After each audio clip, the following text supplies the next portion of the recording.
The birth centenary of Qazi Nazrul Islam, a poet of the people of a resurgent nation, was widely celebrated on the 26th of May 1998, reciting his unforgettable poems, singing his inspiring songs, and recalling his great contribution in the realm of Bengali literature and in giving impetus to freedom fighters. Say, O courageous one, say, I hold my head. The Himalayas look at mine and humbly bow their peaks. Many such lines he wrote with passion to raise the zeal and determination of the people in breaking the shackles of the motherland. Giving a clarion call to the younger generation to surge ahead, he wrote, March on, the drum resounds in the sky above, the earth below is all agog. You, the core of youth of the scarlet dawn, march on, march on. We shall knock at the door of dawn and usher in the bright red morning. We shall put an end to the murky night and to obstacles as big as mountains. Rebel poet Qazi Nazrul Islam will always be looked upon as the abiding messenger of revolt for political and social freedom.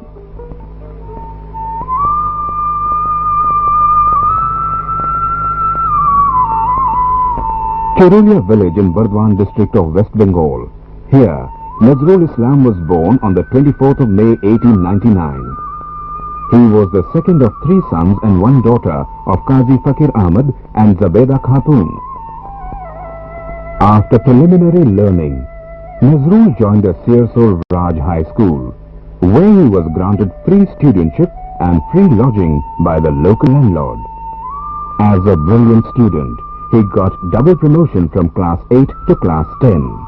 But as he lost his father at the age of 15 and the family was reduced to abject poverty, Nazrul had to look for a job for the family's subsistence.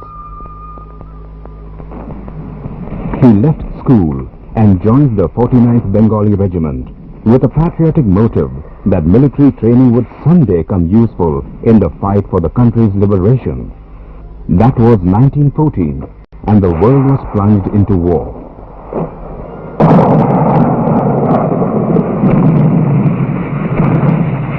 As Nazrul was born in the lap of muses, he continued to write poetry even in the midst of war and mailed them to Bangiya Musalman Sahitya Patrika, Calcutta, in which his first poem, Mukti, was published in 1919. The 49th Bengali Regiment was disbanded in March 1920, and Nazrul returned to Calcutta. That was the time of non-cooperation and the Khilafat movement. The political unrest dragged Nazrul into its fold.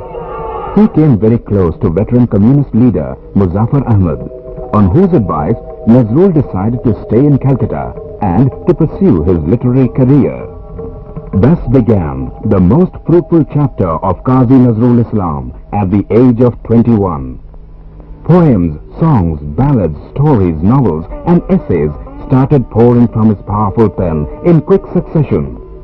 Soon he emerged as a prolific writer.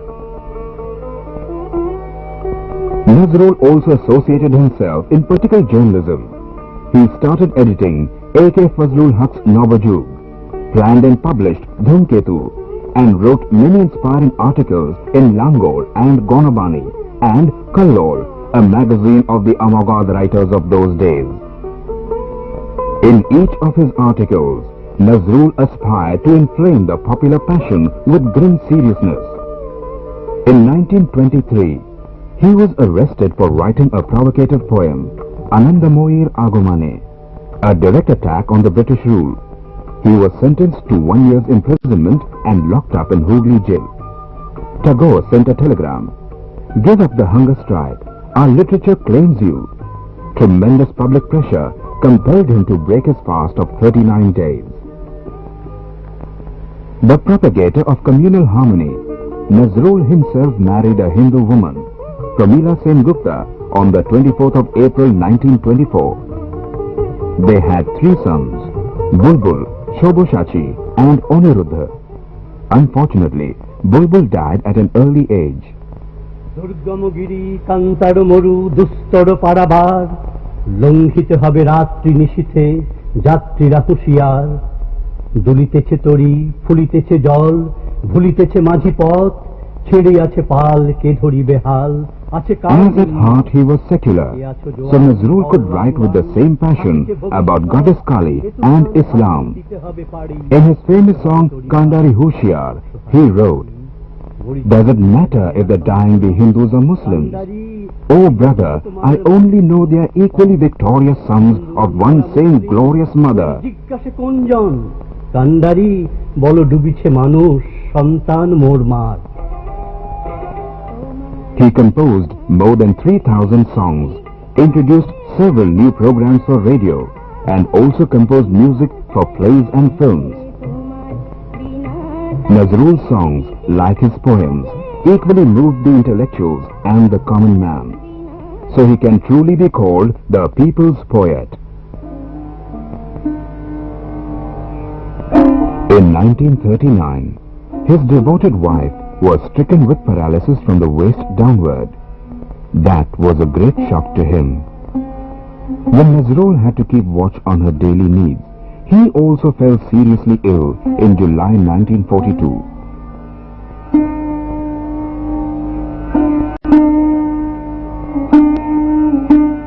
On the 30th of June 1962, Pramila Nazrul passed away, leaving her seriously sick husband in a helpless condition.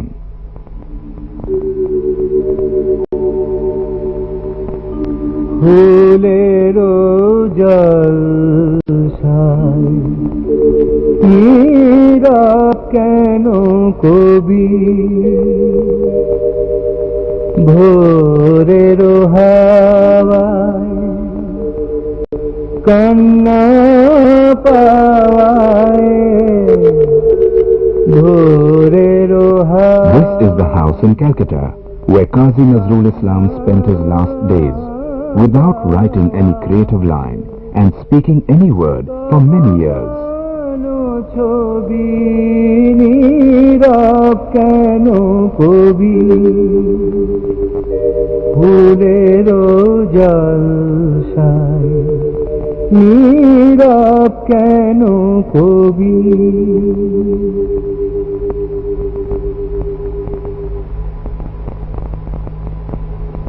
After the birth of Bangladesh, Nazrul was cordially taken to Dhaka by the government of the new nation. He was declared the national poet of Bangladesh. At Dhaka, he suddenly became seriously ill and breathed his last on the 29th of August 1976. Thus ended the life of an uncompromising rebel poet who, due to illness, had to remain speechless for almost 34 years. During the span of his creativity, Nazrul Islam used his natural talent to voice sorrows and agony, hopes and aspirations of the people with whom his kinship of heart was complete. But his work will continue to inspire the minds of many generations to come.